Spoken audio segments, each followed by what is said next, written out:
ইসলামীও কিন্তু এই রাখাইন রাজ্যের সঙ্গে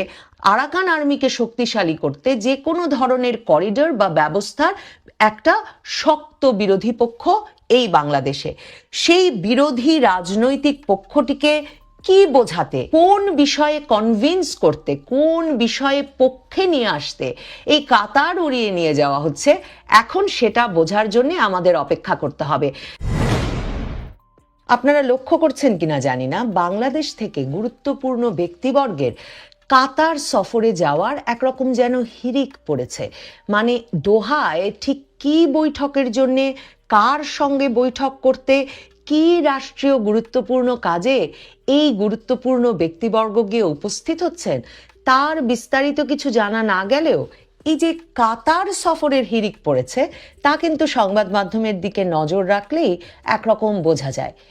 এ দফায় কাতার সফরে যাচ্ছেন জামায়াতে ইসলামীর আমির ডাক্তার শফিকুর রহমান সহ জামায়াতে ইসলামীর একটি দল, এবং জানা যাচ্ছে জামায়াতে ইসলামীর আমির ডাক্তার শফিকুর রহমান কাতার সফরে যাওয়ার আগে সেনাপ্রধান ওয়াকারুজ্জামানের সঙ্গে একটা সাক্ষাৎ করে গেছেন। এর আগে গত শনিবার ডক্টর ইউনূস যখন এই পদত্যাগ করে ফেলবো এমন নাটকের মধ্যে রাজনৈতিক দলগুলোকে সাক্ষাতের জন্য ডেকেছিলেন, সেই সাক্ষাৎ শেষেও কিন্তু জামায়াতে ইসলামীর প্রতিনিধি দল, জামায়াতে ইসলামীর আমির এবং তাদের নায়েবে আমির এই দুজন গিয়ে সেনাপ্রধান ওয়াকারুজ্জামানের সঙ্গেও সাক্ষাৎ করে এসেছেন। এই যে সেনাপ্রধান ওয়াকারুজ্জামানের সঙ্গে ঘন ঘন সাক্ষাৎ এবং তারপর এই কাতার সফর, এর মধ্যে আমি সরাসরি সংযোগ দেখতে পাই। এই মে মাসেই সেনাপ্রধান ওয়াকারুজ্জামানও কিন্তু কাতার সফর করে এসেছেন। এছাড়া ঢাকায় নিযুক্ত মার্কিন যে চার্জ দ্য অ্যাফেয়ার্স আছেন ট্রেসি জ্যাকবসন, সেই ট্রেসি অ্যান জ্যাকবসন কাতার সফরে গিয়েছিলেন 22 মে, আর 25 মে কাতার সফরে যান বাংলাদেশের জাতীয় নিরাপত্তা উপদেষ্টা খলিলুর রহমান ওরফে রজার রহমান। এই প্রত্যেকটি সফরের দিকে নজর রাখলে বা প্রত্যেকটি সফরের মধ্যে একটা সম্পর্ক স্থাপনের চেষ্টা করলে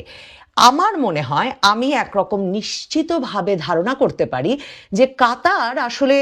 আন্তর্জাতিক আরও নানা সমস্যায় যেমন মধ্যস্থতাকারীর ভূমিকা পালন করে, বিশেষভাবে মার্কিন যুক্তরাষ্ট্রের তরফে মধ্যস্থতাকারীর ভূমিকা নেয় গত প্রায় কয়েক দশক ধরে, এবং এর মাধ্যমে মার্কিন যুক্তরাষ্ট্রের অন্যতম ঘনিষ্ঠতম এবং বিশ্বস্ততম বন্ধুতে পরিণত হয়েছে। আমার ধারণা, আমার বিশ্বাস, বাংলাদেশ থেকে রাখাইন রাজ্যে যে মানবিক করিডর, সামরিক করিডর স্থাপনের জন্যে বাংলাদেশ সরকারের সাথে জাতিসংঘ এবং মার্কিন যুক্তরাষ্ট্র আলাপ করছিল, সেই কাজটিতে কাতার একটা মধ্যস্থতাকারীর ভূমিকা নিয়েছে। কাতারেই মধ্যপ্রাচ্যের মধ্যে মার্কিন যুক্তরাষ্ট্রের সবচেয়ে বড় সামরিক ঘাঁটি অবস্থিত। আল উদেইদ সামরিক বিমান ঘাঁটিতে হাজার হাজার মার্কিন সেনার অবস্থান। কাতার সেই 1996 সালে প্রথম গালফ রাষ্ট্র হিসেবে ইসরায়েলের সাথে সম্পর্ক স্থাপন করেছিল, এবং তারপর থেকে ইসরায়েল এবং হামাসের সঙ্গে যে কোনো জটিলতায় কাতার মধ্যস্থকের ভূমিকা পালন করে। কাতারের মধ্যস্থতার বিশেষ রকমের এক্সপার্টাইজ বা তাদের বিশেষ অভিজ্ঞতা আছে বিভিন্ন নন স্টেট অ্যাক্টরের সঙ্গে আলাপে, যেমন ফিলিস্তিনের ক্ষেত্রে হামাস কিংবা ইসলামিক জিহাদের মতো সশস্ত্র গোষ্ঠীগুলোর সঙ্গে তারা আলাপ করতে পারে, তারা সম্পর্ক স্থাপনে সাফল্য দেখিয়েছে। তেমনি আফগানিস্তানের তালেবান, সিরিয়ার বিদ্রোহী গোষ্ঠী কিংবা ইউক্রেনেও এই সাফল্য তারা দেখিয়েছে। তার মানে কাতার কি সেই পক্ষ যেই পক্ষ আরাকান আর্মির সঙ্গেও আলোচনা করছে? কাতার তার মানে কি সেই পক্ষ যেই পক্ষ বাংলাদেশের সঙ্গে মার্কিন যুক্তরাষ্ট্রের এই আলোচনাটিকে এগিয়ে নিতে মধ্যস্থতার ভূমিকায় রয়েছে? কারণ দেখুন, খুব গুরুত্বপূর্ণ বিষয় হচ্ছে এটি যে বাংলাদেশের সেনা প্রধান সরাসরি এই অবস্থান বাংলাদেশের অন্তর্বর্তীকালীন সরকার অর্থাৎ ইউনূস সরকারকে জানিয়ে দেওয়ার পরেও যে সশস্ত্র বাহিনী কোনোভাবেই বাংলাদেশ থেকে রাখাইন রাজ্যে সামরিক, মানবিক কোনো করিডর বা চ্যানেল তৈরিকে সমর্থন করে না এবং এটাকে একটা নিরাপত্তা ঝুঁকি হিসেবে মনে করে, এবং মনে করে না অন্তর্বর্তীকালীন সরকারের এখতিয়ার আছে রাষ্ট্রের জন্য নিরাপত্তা ঝুঁকি সৃষ্টিকারী এমন কোনো সিদ্ধান্ত গ্রহণের। এই কথাগুলো স্পষ্টত জানিয়ে দেওয়ার পরেও কিন্তু আমরা দেখি যে মার্কিন চার্জ দ্য অ্যাফেয়ার্স ট্রেসি জ্যাকবসনের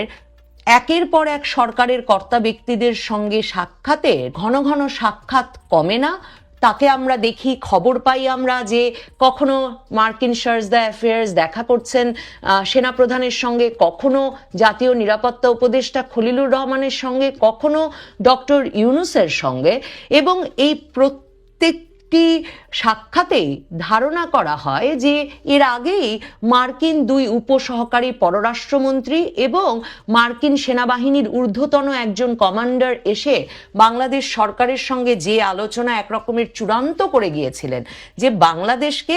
এমন একটা চ্যানেল তৈরি করতে হবে রাখাইন রাজ্যের সঙ্গে যার মাধ্যমে বাংলাদেশের সেনাবাহিনী রাখাইন রাজ্যে আরাকান আর্মিকে রসদ জুগিয়ে যেতে পারে, যখন আরাকান আর্মি মিয়ানমারের জান্তা সরকারের সঙ্গে একটা সর্বাত্মক যুদ্ধে লিপ্ত হবে। তার মানে বাংলাদেশের সশস্ত্র বাহিনী বাংলাদেশকে এক রকমের প্রক্সি ওয়ারে জড়িত করে ফেলবার ব্যাপারে মার্কিন যুক্তরাষ্ট্রের নির্দেশনা ক্রমে বাংলাদেশের অন্তর্বর্তীকালীন সরকারকে কিন্তু রাজি করিয়ে ফেলা হয়েছিল।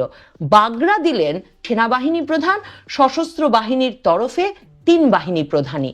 এরপরেও আমরা দেখি অন্তর্বর্তীকালীন সরকার, ডক্টর ইউনূসের সরকার কিংবা জাতীয় নিরাপত্তা উপদেষ্টা খলিলুর রহমান কেউ বলেন না যে তারা মানবিক করিডর দেওয়ার এই সিদ্ধান্ত থেকে সরে আসছেন, বরং তারা নতুন নামে বলে ত্রাণ চ্যানেল নামে অভিহিত করে এই বিষয়টিকে একরকমের যেন জায়েজ করে নিতে চান। কাজেই তারপরেই এই আলোচনাটিকে ট্রেসি অ্যান জ্যাকবসন মানে মার্কিন দূতাবাসের, ঢাকার এখনকার মার্কিন দূতাবাসের সর্বোচ্চ যে কর্মকর্তা চার্জ দ্য অ্যাফেয়ার্সের কাতার চলে যাওয়া এবং জাতীয় নিরাপত্তা উপদেষ্টা খলিলুর রহমানেরও কাতার চলে যাওয়া ওই একই সময়ে খুব গুরুত্বপূর্ণ, তাৎপর্যপূর্ণ এই কারণে যে মনে করবার যথেষ্ট কারণ আছে যে মার্কিন স্বার্থ সংশ্লিষ্ট বা মার্কিন যুক্তরাষ্ট্রের পরামর্শে এই করিডোর স্থাপনের আলোচনাটি এগিয়ে নিতে এখন কাতার আসলে মধ্যস্থতা করছে, কাতার সেই আলোচনার নেতৃত্ব দিচ্ছে।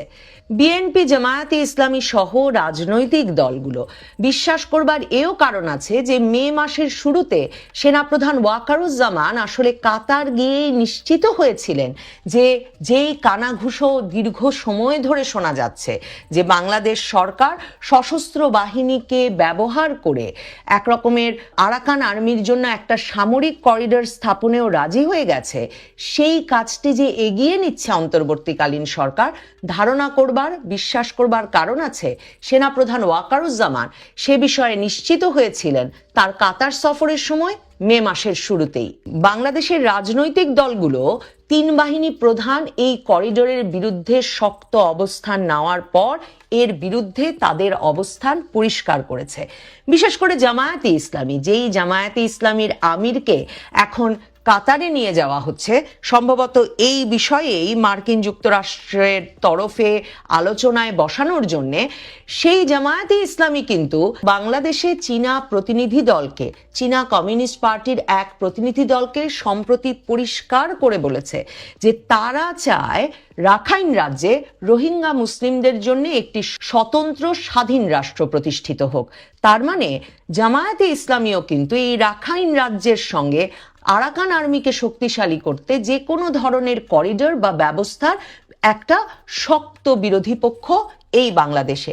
সেই বিরোধী রাজনৈতিক পক্ষটিকে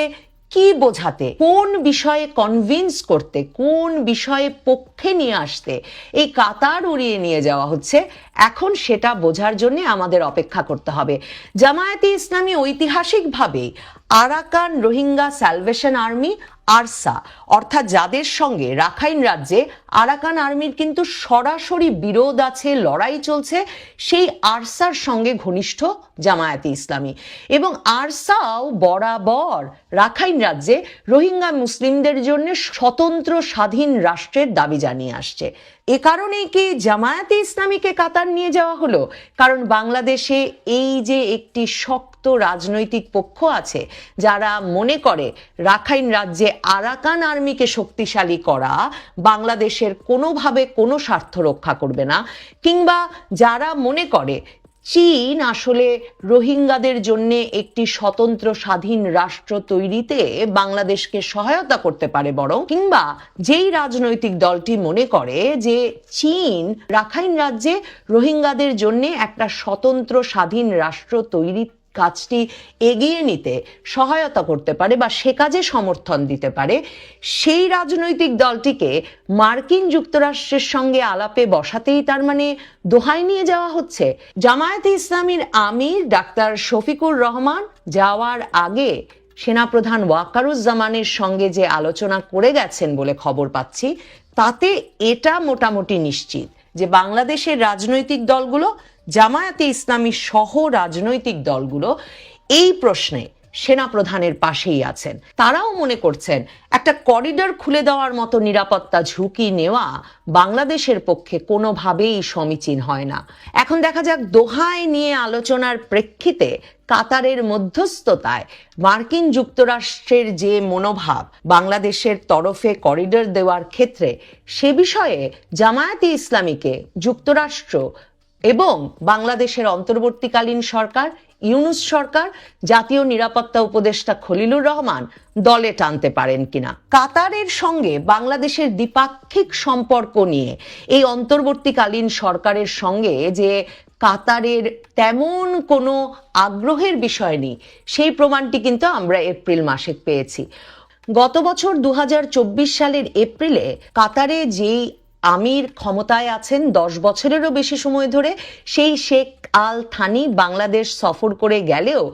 এই এপ্রিলে 2025 সালের এপ্রিলে ডক্টর ইউনূস যখন আর্থনা নামের এক সম্মেলনে বক্তৃতা দিতে কাতার গেলেন,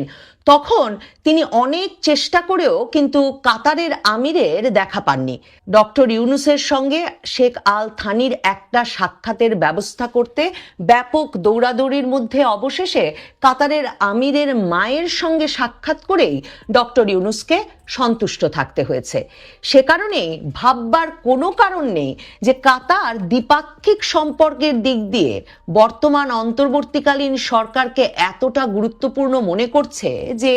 বাংলাদেশের রাজনৈতিক দল জামায়াতে ইসলামীর প্রতিনিধি দল, কিংবা বাংলাদেশের জাতীয় নিরাপত্তা উপদেষ্টা, কিংবা সেনাপ্রধান, কিংবা বাংলাদেশের প্রধান উপদেষ্টা কাতার উড়ে যাচ্ছেন। কাতার বা দোহায় যুক্তরাষ্ট্রর তরফে মানবিক করিডর এবং আরাকান আর্মির জন্য রসদ সরবরাহের একটা সামরিক করিডর স্থাপনে মধ্যস্থতাকারী হিসেবেই কাতার দোহা ভেন্যু হিসেবে এতটা গুরুত্বপূর্ণ হয়ে উঠেছে, এবং সে কারণেই বাংলাদেশের গুরুত্বপূর্ণ ব্যক্তিদেরকে আমরা ঘন ঘন কাতার যেতে দেখছি, দোহায় এমন সব সভা করতে দেখছি যেসব সভার বিস্তারিত সংবাদ মাধ্যমে জানতে পারছি না, তবে বিভিন্ন সূত্র থেকে সে খবর পাচ্ছি। জামায়াতে ইসলামীকে যুক্তরাষ্ট্র কাতারের মধ্যস্থতায় তার পক্ষে নিয়ে আসতে পারে কিনা, মানবিক করিডর স্থাপনের পক্ষে নিয়ে আসতে পারে কিনা, আরাকান আর্মিকে বাংলাদেশের সশস্ত্র বাহিনীর সহায়তা দেওয়ার পক্ষে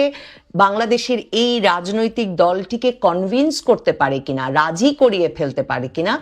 আগামীর সময়টাতে ইউনূস সরকার যুক্তরাষ্ট্রের পরামর্শ মতো মানবিক সামরিক করিডর দিতে পারে কিনা রাখাইন রাজ্যে, সেটা বোধহয় এই সফরটির ওপর অনেকটাই নির্ভর।